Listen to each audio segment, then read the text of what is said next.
Aquarius, the 11th sign of the Zodiac. Ruled by Uranus, the planet of rebellion, change, and progress. Aquarius is the visionary of the Zodiac, but they are not here to follow the crowd.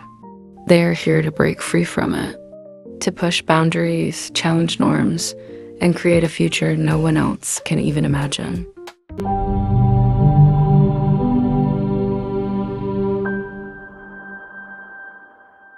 Born between January 20th and February 18th, Aquarius is not bound by tradition, nor are they satisfied with the status quo. Their mind works in ways others don't understand, constantly seeking to break new ground. They are the thinkers, the inventors, the ones who see possibilities in places where others see chaos. They don't just think outside the box, they tear the box apart and rebuild it.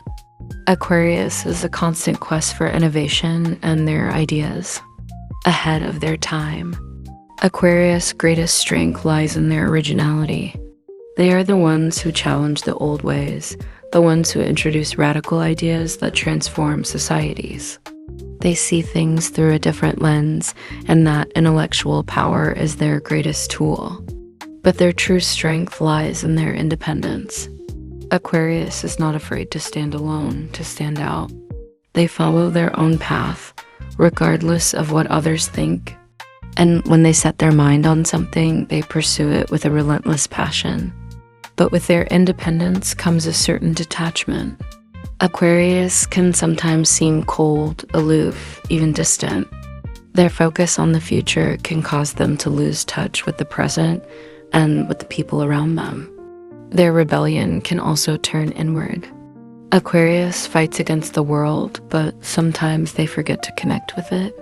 Their need for uniqueness can make them feel misunderstood, and in their quest for change, they may alienate those who don't see the world the way they do. Aquarius is the revolutionist, the innovator, the one who dares to dream of a better world. They remind us that change is necessary, that ideas should never be confined, and that the future belongs to those brave enough to envision it. They are the thinkers who will change the world, and perhaps the ones who remind us that the only limits are the ones we accept.